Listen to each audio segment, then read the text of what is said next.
Iowa, 1943, 2 in the morning. A man sits on an iron seat with no padding, no protection, no roof above his head. The engine beneath him is screaming at a pitch that will leave him partially deaf before the decade is over. His hands are blistered raw. His son is somewhere in the Pacific, and he cannot stop. Not tonight, not any night this week, because somewhere in the mathematics of this harvest, in the difference between finishing this field and leaving it until morning, men are alive or dead. That tractor wasn't a farm tool. It was a weapon, and almost nobody knows its name. Franklin Roosevelt said it plainly in 1942, in language that was not poetry but policy. Food was fully as important in its way as guns or planes or tanks. He was not speaking metaphorically. He was describing a cold military calculus that his generals had already run. The most advanced fleet of warships ever assembled, the most powerful air force in human history. All of it was scrap metal if the men inside it hadn't eaten in 3 days. Wars are won by logistics and endurance, not just ammunition. That truth is inconvenient for documentary filmmakers. It doesn't produce dramatic footage. It produces wheat. By 1940, American farms had 1.6 million tractors. By 1945, that number had climbed to 2.4 million. In 5 years, during a war that was consuming steel, rubber, and petroleum at a rate never seen in human history, the United States added 800,000 tractors to its agricultural force. And then, almost deliberately, it forgot what those machines had done. The scale of what American farms were being asked to accomplish was, by any rational measure, impossible. By mid-1942, 2.8 million farmers and farm workers had left the land. They had gone to serve in uniform or moved to defense plants in the cities. The fields they left behind didn't shrink. The demand on those fields grew. The War Production Board had simultaneously slashed the manufacture of new farm machinery to roughly 1/4 of pre-war levels, diverting the steel and the factory floor space to tanks and artillery shells. Senator Harry Truman, a former Missouri farmer himself, confronted a production board official at a congressional hearing and told him, with controlled fury, that American farmers did not have enough equipment or spare parts to do the job the country was demanding of them. He was right, and the country demanded it anyway. Failure had a specific, calculable cost. Soviet grain production had collapsed from 95 million tons in 1940 to 29 million tons in 1942, a 70% collapse because German forces had seized the most productive farmland in Ukraine and the Northern Caucasus. The Red Army was starving. By early 1943, American-produced food accounted for 17% of Red Army calories. Not supplemental, not optional. 17% of the basic fuel keeping the Eastern Front alive came from American soil, carried there by American ships, and grown by American families who had no idea they were feeding soldiers they would never meet in a country most of them could not find on a map. If American production failed, the arithmetic was brutal and simple. Armies stop. Wars end.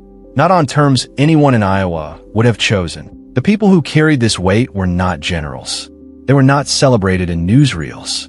There was Henry Brown, a black farmer whose wartime story was significant enough that the USDA made a documentary film about him, then watched that film disappear into archival silence. There were the women who boarded buses in Salem, Oregon. The newspapers called them the Housewives Specials, leaving their homes after the dishes were washed and returning before dinner, spending the hours between picking crops in fields they had never worked before. More than 500 of them, described by local papers as having cleaned up acre after acre of beans, saving harvests that would have rotted in another day.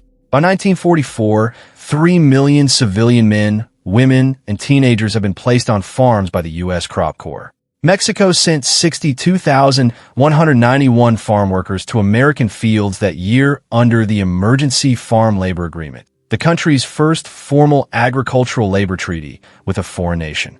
Over 122,000 German prisoners of war worked American harvests, earning 80 cents a day under armed guard. When the war ended, farmers in Canyon County, Idaho, lobbied the government to let the POWs stay for the upcoming pea and beet harvest. Some of those German prisoners had been more reliable than the machinery. The machinery, in turn, was more reliable than anyone had a right to expect. The John Deere Model H was not designed for war. It was designed for the American small farmer, the family operation working fewer than 100 acres, the man who couldn't afford the larger machines. It came out of Waterloo, Iowa, in 1939. It weighed 2,080 pounds. Its two-cylinder engine produced 12 horsepower at the drawbar, 14 at the belt. It burned kerosene. It had a 3-speed transmission, manual steering, and an open operator station, meaning no cab, no protection, no buffer between the man and the elements. The original price was $650. Between 1939 and 1947, John Deere built exactly 58,584 of them. That number is precise enough that you can look up the serial number ranges year by year. In 1942, production was running strong. Serial numbers climbed from 35,699 to 44,754. Then, in 1943, the War Production Board tightened the steel allocations. Civilian tractor production stalled. That single production year gap, 1943's near freeze, forced American farmers to run machines that were already worn past their recommended service life, without replacement parts, without new equipment, with baling wire and mechanical ingenuity substituting for the factory floor maintenance the machines actually needed. The detail that almost no one carries is this. The Model H ran on kerosene, not gasoline. Kerosene was cheaper, more available, and produced slightly less power, but it burned longer and stretched further. In the calculus of wartime rationing, that fuel economy was not a minor engineering footnote. It was the difference between a farmer finishing a night field or stopping short of the row end because his tank was dry. Here is the part of the story that history decided wasn't worth telling. Adolf Hitler's agricultural chief, Herbert Back, had constructed a deliberate plan to weaponize food against the Soviet population. The Hunger Plan, as it came to be known internally, was designed to starve tens of millions of civilians and redirect Soviet agricultural output to the German military. It was not an accidental consequence of war. It was engineered, systematic, bureaucratic. The American response, never called a counter-strategy, never announced in those terms, was functionally the exact opposite. Where Back used food as an instrument of extermination, the United States used food as an instrument of survival. Over the full course of the war, Lend-Lease transferred 4.4 million tons of American food to the Soviet Union, a full quarter of all Lend-Lease tonnage. The largest international aid program in human history at that point was food grown in fields like the ones in Iowa where that man was sitting on his iron seat at 2 in the morning. Stalin himself, at the Tehran Conference in 1943, acknowledged something that Soviet historians would spend decades minimizing. The most important things in this war, he said, are machines. He was talking about American trucks and tanks.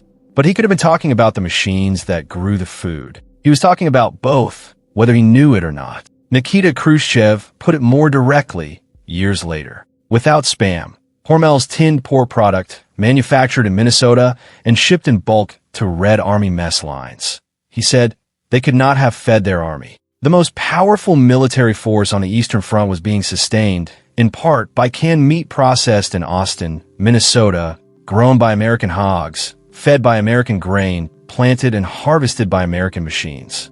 Stack the numbers and hold them in your mind for a moment. 800,000 additional tractors in 5 years. 2.8 million farm workers lost to the military and the defense factories. 3 million civilian volunteers deployed to fill that gap. 62,000 Mexican farm workers brought north under formal treaty. 122,000 German prisoners working American harvests. For 0.4 million tons of food shipped across oceans under U-boat threat. A 38% increase in total American agricultural production by 1944, not despite these pressures, but through them, against them, in defiance of every reasonable expectation. The value of American farm property increased by 45% between 1940 and 1945. Net farm income in 1944 was nearly triple what it had been before the war. The War Food Administration's post-war report called it unprecedented. It used words like magnificent. It did not name the men who went partially deaf from the engine noise.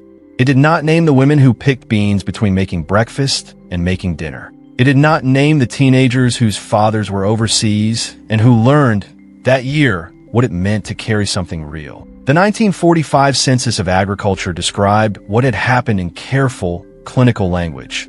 Largely as a result of wartime conditions, the agriculture of our nation underwent great changes between 1940 and 1945. That is what bureaucratic prose looks like when it's trying to contain something vast. The changes were not abstract. They lived in the bodies of specific people. In a man's wrecked hearing and cracked hands. In a woman's sore back from a posture she'd never held before. In a 16-year-old boy running a machine that was already 5 years old and held together by repairs his grandfather had taught him to make. In the quiet terror of a piston failing at midnight, and the knowledge that the army in the Pacific was eating because you fixed it, and they would go hungry if you couldn't. There was no ceremony for any of this. No memorial, no ticker tape.